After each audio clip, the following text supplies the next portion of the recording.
இன்று பாராளுமன்றத்தில் உயிர்த்த ஞாயிறு பயங்கரவாத தாக்குதல் தொடர்பாக வாத பிரதிவாதம் ஏற்பட்டது. காலத்தின் மணல் மேடுகளால் மூடி போயிருக்க வேண்டிய சில கொடூரமான குற்றங்கள் இப்போது ஒவ்வொன்றாக வெளியே வருகின்றன. சிலர் கொலையாளிகளுக்காக போதி பூஜைகளை நடத்துவதை எம்மால் காண முடிகிறது. வேறு யாருக்காகவும் அல்ல.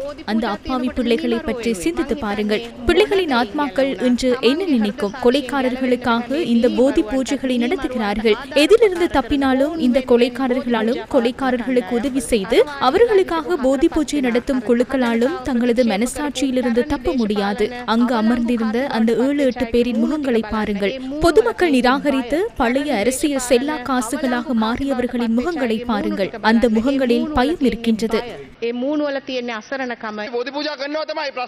போதி பூஜைகள் போதி பூஜை செய்யத்தான் செய்கின்றார்கள். அதில் என்ன பிரச்சனை? ஏன் என்ன பிரச்சனை? அதே போன்று நாம் எமது நாட்டின் ராணுவத்தினருக்காக முன்னிற்கின்றோம். அது உங்களுக்கு பிரச்சனையா? ஆம், உங்களுக்கு பிரச்சனை இருக்கத்தான் செய்யும். ஏனென்றால் உங்களுக்கும் அந்த நபர்களுக்கும் பிரச்சனை இருக்கின்றது. ஆனால் மறுபுறத்தில் இந்த விடயத்தை ஒரு முழுமையான அரசியல் கரங்களாக நீங்கள் கையாள முயல்கின்றீர்கள். எனவே தயவு செய்து நான் உங்களுக்கு கூறிக்கொள்வது என்னவென்றால், எந்த ஒரு விசாரணை நடத்துங்கள். ஆனால் இந்த விசாரணைகள் நீங்கள் அரசியல் மயமாக்கி அதனை அரசியல் மேடையில் உங்களது பேசுபொருளாக மாற்றிக்கொள்ள முயற்சிக்க வேண்டாம். இன்று பேசி எவராவது பேசினார்களா? அந்த தற்கொலை குண்டுதாரியின் தந்தை உங்களுடைய தேசிய பற்றி இருந்தார் என்பதனை இங்கு பேசி எவராவது பேசினார்களா? போதி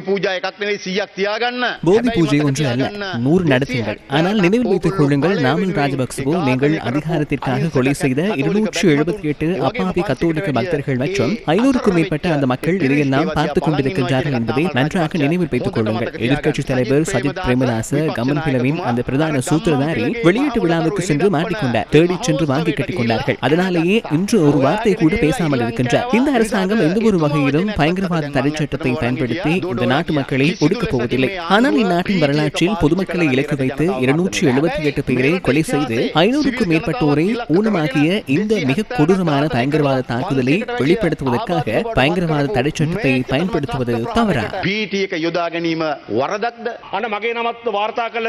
சுரேஷ் சலே எனும் ராணுவ அதிகாரியின் விசாரணைகளில் தலையிடுவதாக கூறி என்னுடைய பெயரும் நீதிமன்றத்தில் சமர்ப்பிக்கப்பட்டுள்ளதாம். நான் எவ்வாறு தலையிட்டேன்? பெலன்வில வரலாற்று சிறப்புமிக்க ரஜமகா விகாரையில் நாம் அனைவரும் வழிபடும் போதி மரத்தடியில் நாம் ஒன்று கூடி பிரார்த்தித்தோம். அந்த போதியிடம் என்ன கூறினோம்? சுரேஷ் சலே எனும் ராணுவ அதிகாரிக்கு நோயற்ற ஆரோக்கியம் கிடைக்க வேண்டும் என்றே பிரார்த்தித்தோம். அந்த பிரார்த்தனை காரணமாகவா 2 மணித்தியாலத்துக்குள் சுரேஷ் சலே வைத்தியசாலையில் அனுமதிக்கப்பட்டார்? சிஐடி விசாரணைகளுக்கு தாக்கத்தை ஏற்படுத்தியது என்று கூறுகின்றார்கள். என்ன செய்தாலும் மேஜர் ஜெனரல் சுரேஷ் சலே எந்த ஒரு நீதிமன்ற உத்தரவினாலும் உள்ளே இருக்கவில்லை.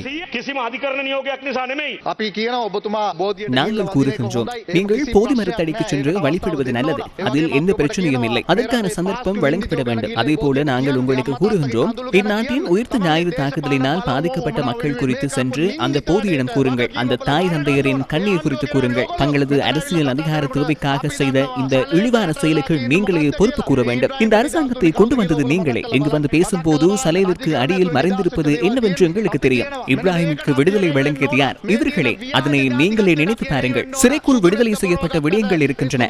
நாங்கள் கூறுகின்றோம், இதற்குத்தான் நாம் எதிராக நிற்க வேண்டும். இந்த போலி தேசியவாதத்திற்கு எதிராக நாம் நிற்க வேண்டும். வெள்ளை ஆடையை போட்டுக் கொண்டிருந்தாலும் அந்த வெள்ளை ஆடைக்குள் இருக்கும் அந்த அப்பட்டமான பயங்கரவாதத்தை நாம் வெளிக்கொணர வேண்டும்.